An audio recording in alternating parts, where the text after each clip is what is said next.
Let's go to the ACC. Last one on the docket, last one chronologically, but first one in our hearts, guys, dare I say, as the SMU Mustangs take on the 8th ranked SMU Mustangs, take on the 17th ranked Clemson Tigers. SMU, 2.5-point favorites in Charlotte. The winner is in.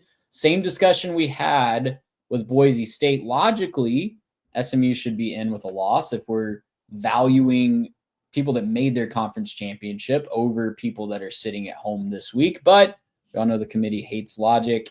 So we'll see what happens if SMU were to lose and Clemson were to steal a bid. SMU has won 9 straight games, guys, by an average of 19.9 points, but it's come against not so stellar competition. The average ranking of those 9 teams is 58th in the SP Plus. It's just one top 25 team in the SP Plus in that span. Clemson will be the highest rated team in the SP Plus that SMU has faced this year. Clemson, for their mark, hasn't been very good. They've played a tougher schedule, but they haven't been good against their bigger games. They're 0-3 against top 25 SP Plus teams. You guys leaning Mustangs or Tigers? The team with a lot of experience playing in this ACC championship game, or the team making it for the first time? Well, yeah, I think that's the two schools of thought, right? Do you ride with the kind of crusty vet and the experience here, or do you go with the new hot shot? And for me, I'm going to go with SMU. I think they're a more cohesive team, not the more talented team. Heck, not even maybe the more complete team. I think when Clemson is clicking, they should be theoretically able to beat anybody in the country, but we haven't seen that from them yet. And so all of a sudden to expect Clemson to change its colors this season and perform above expectations against a very good SMU team, a team that has played complete football. Have they been beating world beaters? No, of course not. But they've looked like a good team insofar as they've taken care of business, whether it be at home or on the road. They haven't fallen prey to a trap game. That's something that a lot of their peers cannot say. This is a focused SMU team. This is a gelled SMU team. They can do it through the air. They can do it on the ground. And that defense quietly, guys, has just been one of the more impressive stories for me to follow this year. Now, there is something to be said for not having experience playing in a championship game. And the moment could absolutely be too big for the SMU Mustangs. They're going to Charlotte. They're bringing Peruna. She made the team list for this week. I'm not actually sure. The pony made the team list. Apologies. But I'm gonna trust my gut here, and I'm gonna go with SMU and Moose again. This is the second week in a row that I will look into the camera and apologize for picking against your Clemson Tigers, but you do have to give me credit. I was the only one on the show who was right last week. Let's make it 2 weeks in a row. Pony up.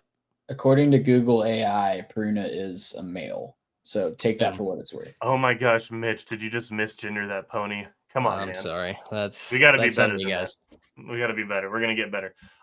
Yeah, guys, I really think that one of the under the radar storylines this year in college football is just how impressive Cade Klubnik has been. I talked about Drew Aller kind of turning it around, having a better season than expected for the Big Ten game. That's double as true for Cade Klubnik. He's got over 3,000 yards, 29 touchdowns. He's been fantastic. And for a guy who had faced a lot of criticism, and rightfully so, he hadn't really played or showed us very much.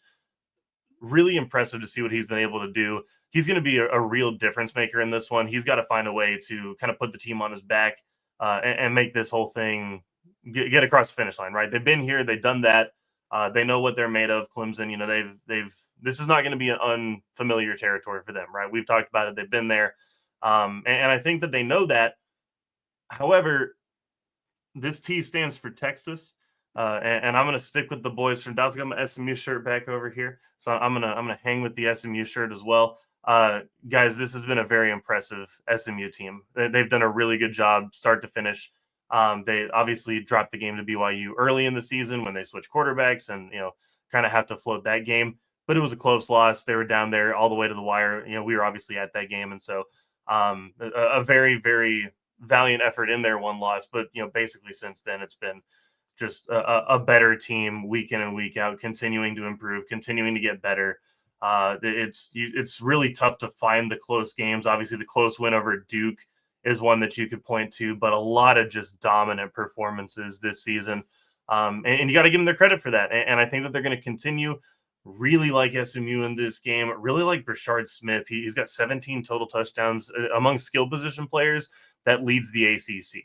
And so I'm pumped for SMU, pumped for this moment for the Ponies. I'm going to ride with the Ponies in this one. I apologize again, Moose. I'm sorry, man. I rode with you last week. Y'all let me down. I'm sorry. I can't do it again, man. I like Clemson. Y'all got a spot in my heart, but ultimately, I'm from the DFW Metroplex. I'm going to ride with the boys from the DFW Metroplex. Garrett repping Dallas County. Let it be on record. There it is. Yeah, I think the lack of explosion from the Clemson offense is what concerns me the most. I've highlighted it a couple times on this show. They were a little bit better last week against South Carolina, but then they couldn't finish off drives and actually translate into points on the scoreboard. Since the Louisville game and against the better defenses on their schedule, they've really struggled to generate explosive plays. They've really struggled to generate any big plays on offense.